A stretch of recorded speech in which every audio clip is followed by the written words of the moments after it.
made a phone call to this wonderful gentleman today. I was introduced to him by the Secretary of State in the morning, and here you are. You're more famous than anybody else because of one picture, yes? Seems so. But before that picture, because people think, oh, you got a picture with Ronaldinho and now you raised all your money so quickly, which was towards the end of your ICO, yes? How long ago did you start preparing for the ICO? We started about a year ago. A year ago. And how many people on the team? Yeah, it was quite a big team. You know, some of them full-time, some of them part-time, but currently we will start now, you know, with the launch of the platform in January with approximately 14 team members. Okay, and how much did you try to raise when you were sitting there strategizing? You said, we need to raise this much money. Yeah, when we set up the ICO, we wanted to raise 16 million. 1.6. Yeah, 1.6. And we dollars, yeah. And because Sportify was planned to be from two parts. One is professional manager platform, and the second part, professional fund. So we will do just the first part, which is the most exciting part. Okay. And how many countries did you go visit and hop around like most people do, visiting different crypto conferences and getting a booth and pitching on stage? 0. Wow. Okay, that deserves a round of applause. That doesn't happen every day. So how did you avoid spending all this money, $200,000-300,000, going around the world for a few months and pitching to the world? How did you accomplish it? I knew exactly from the beginning what are the main advantages that we have, and our main advantages are that we have great connections in the global sport industry. And I was traveling around the world, but meeting all my friends, managers, celebrities, describing them about Spotify, that we will revolutionize the way athletes and clubs finance their career or season, and that was my main strategy. So you basically played on the psychic of these managers and these famous athletes making $50 million a year like Ronaldinho, instead of pitching them a business and saying, here's 10% of my company, and basically begging them. You said, remember when you were younger and nobody paid attention to you, right? That's pretty much, that was your pitch, right? Yeah, exactly. But you know, now it's quite hard. So there's still good people in the world. That's my point. Yeah, but for ICOs currently is a really tough time. So I knew that our main advantage would be to bring on board some huge A++ celebrity. That would be because the project is done, I think, very professional. We have all the elements to make it happen, to launch the platform immediately after the new year. I knew that we have all this inside our team, that we are able to launch it and make it global. But I was sure that in this crowded space of ICOs, if you want to raise enough money to make it really big, we need to bring on board someone really huge. And how many investors altogether so far? 600. 600 from all over the world. All over the world. How many are Slovenian? I don't know. I can just guess. I don't know. Did you KYC and AML everybody? No. So maybe around 10 to 15%. Okay, that's good. That's good. And is it domiciled here, or did you go in one of the other jurisdictions like Singapore or Gibraltar? No, we are London-based. London. So just a British company? British company. Great. You know they're leaving the EU, right? Sorry? They're leaving the EU. Yeah, I know. You know but we have a strong legal team. So okay. yeah, one of the co-founders is a lawyer, so he's really well skilled on this. And how many investors out of the 600, or even more than the 600 that you met with, spoke with, said, I will invest if you guarantee that you'll be listed on X amount of exchanges within X amount of time after the ICO? Honestly, it was hard because we haven't spoke with huge investors before Ronaldinho. After Ronaldinho's post, I think around 200 big investors starting approaching. So since Friday? Yeah, Friday, yeah. So you had a busy weekend. Yeah, it was But crazy. you found time for D10E, so I thank you for that. Thank you. That's because the governor of Slovenia called you. Yeah, exactly. Today is my friend. So yeah, it was tough. So we managed to do it quite well in the last 2 days. In case we would have like 2 days more, it it would be quite easy for us to collect additional 10 million easily. And the ICO finished what time? On Friday? No, yesterday. Yesterday. Yeah. Okay, so instead of partying and enjoying it, you've been filtering phone calls from investors. Exactly. Greedy investors saying, No, I want to throw money at you. But when you needed them, they wouldn't answer the phone. Yeah, after Ronaldinho, they were like fighting for us. Okay, wow. That's amazing. But you have quite a few other big celebrities involved. Yeah, we have quite a few big celebrities involved. So the second biggest is Roberto Carlos, also a big superstar, former Real Madrid player, Brazilian national team player, and so on. Then we have Noriaki Kasai, ski jumping legend. Then we have Savo Milosevic, former Aston Villa player, Espanyol player, and so on.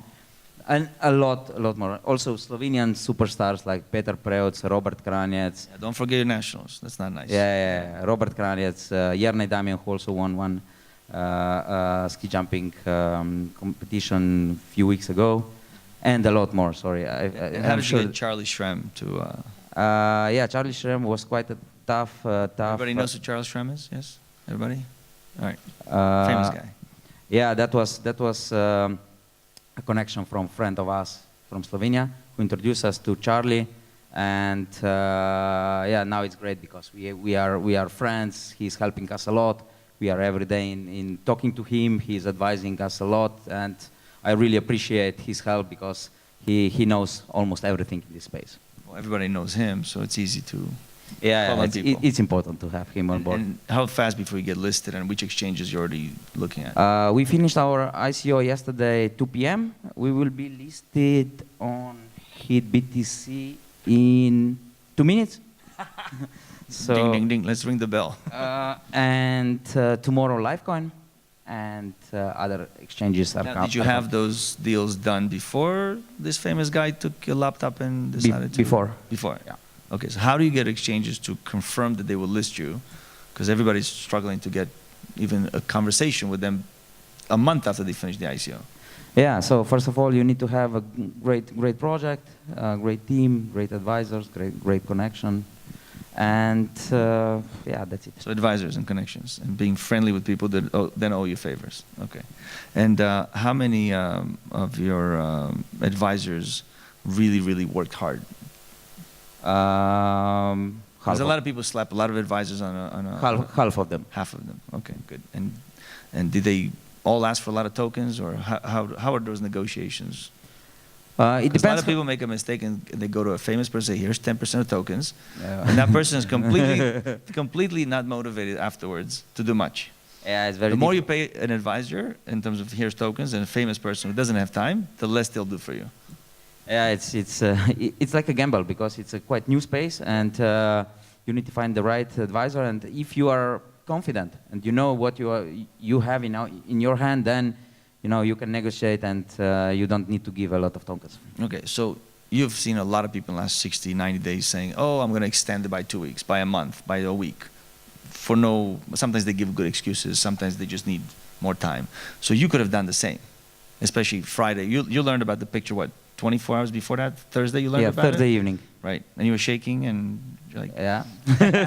So you knew what was going to happen. Your internet traffic just shot through the roof. Yeah. So why didn't you extend and take more money in? Because we did the proper project since the beginning, and extending it wouldn't be so professional. So for your investors? For investors, absolutely. So now imagine, we are burning the unsold tokens. So burn unsold tokens. You just destroy them. Well, they don't exist. How do you destroy them? Sorry? They don't exist. They're just... Basically, you don't produce them. Okay. Yeah. So basically, it's a code in the smart contract. Yeah. Okay. Just for those who are watching us from Facebook who don't understand how this works. So imagine, low number of tokens, great project, big celebrities. So as soon as you get listed on the first, second, third exchange, it's going to go up 400-500%. I don't know. Okay. So I've had this experience with stocks, STOX.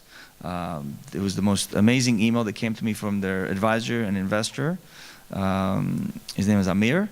We were on a boat. Actually, Yanni from who's now sleeping because he just arrived from San Francisco. So he's actually been speaking tomorrow because he cannot get out of bed right now. He's just dead after the jet lag from San Francisco.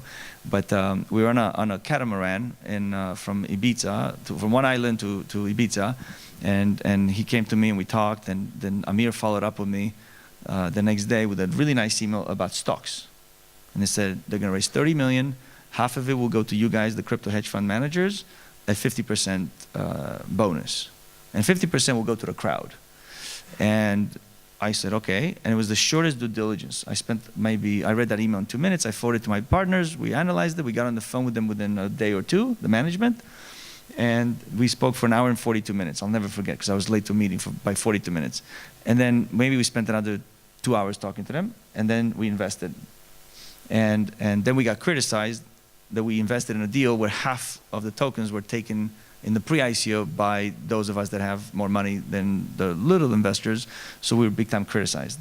And then of course the whole picture with the big boxing champion came out. Mayweather. With Mayweather, and then that just made it a household name. Before that, there were a few of us that knew about it. So you're the second one, and it happens to be with another sports celebrity.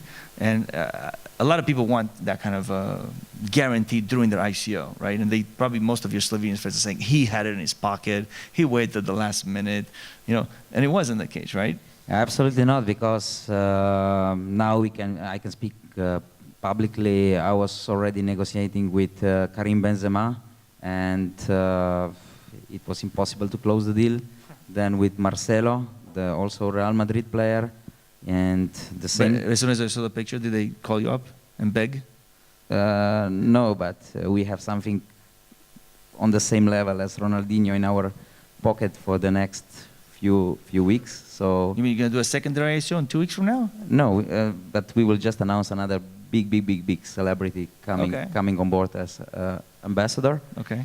And but yeah, I was talking with a lot of potential ambassadors, but everyone who knows this space knows that this is almost impossible. And for those, because we started talking about all these logistical issues that are very important to everybody thinking of raising money through an ICO, already dealing with these issues. What was the one-liner when people asked you, what is Sportify? A new way to fund young athletes' career and allowing small investors to enter into the sport industry. This is the. So you had all the keywords in there, about what you do and the how, right? So how does it work exactly? So imagine, for example, you are Mike. You are 16-year-old now. You are living in Bucharest. You are practicing tennis, and you are quite good. You need at least $50,000 if you want to proceed further per year. And if you don't have rich parents, but usually young guys with rich parents, they don't reach high levels. No motivation. Yeah. And so if you don't have rich parents, or someone who is really wealthy, but that's very difficult, you have almost zero possibility to proceed with your career. So this is what I found out with my previous startup, and Ana Ivanovic was the co-founder and the co-owner of the company.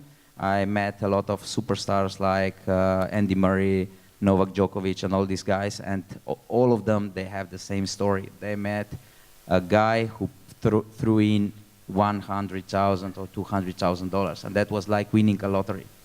All their friends, were unable to proceed the career. So yeah, I was thinking 2 years ago already how to solve this problem, and with classic crowdfunding it was very difficult because we wanted equity crowdfunding. So equity crowdfunding is one of the best applications, also Vitalik said, for the Ethereum network. So yeah, so you are 16 years old, you need money, and on Spotify platform it will be the best way for you to prepare a great presentation.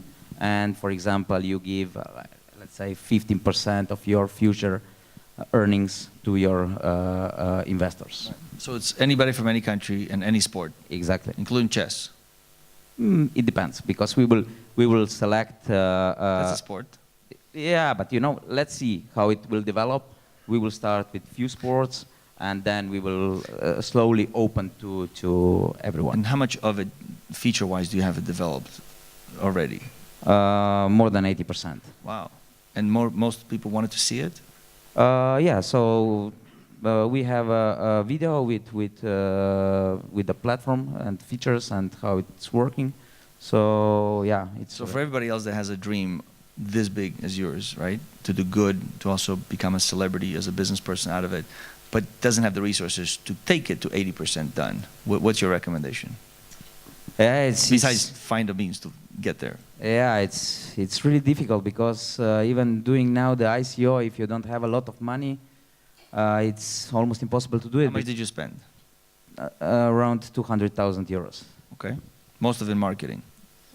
Most marketing, yeah. Because for the team members, they get tokens. So the goal is, with a big picture, with lots of passion on that, find a few $100,000 from somewhere. Yeah, even 200,000 is not enough. I know. Without Ronaldinho. we spent 300,000 to raise $7.6 million ICO back in March for the first crypto hedge fund. It was completely different. Yeah, it was very different. Now, without $1 million. Without $1 million, don't even. So you did it without the $1 million. But with Ronaldinho. But you didn't have Ronaldinho when you started the ICO or the pre-ICO phase. Yeah. But so how did you do it? Since Ronaldinho, we raised... Forget Ronaldinho. That was Friday. That was one day before he closed the ICO. I'm talking about 60 days ago, 90 days ago, when you were dreaming, when you had nothing. Yeah, the two founders, we put in, both of us, 100,000. So savings, personal savings. Yeah, personal savings, okay. yeah. So everybody go work, save some money, and then build your venture. Thank you very much for your time. Thank you for coming within a 2-hour notice. That means you're a true networker and a great opportunist to seize the moment. And thank you for coming, because the purpose of D10 being here in Slovenia is to motivate these 6,000 enthusiasts that we keep hearing about, or probably more of them, who are dreamers, and they should be here within a month, or the next time we do a conference, or the next time anybody organizes a conference, they should be sitting there in your shoes and talking about $50 million raise and for 100,000, and better than what we did, because that's the whole point of what we do, right? Thank you. It was a pleasure. Thank you for your time.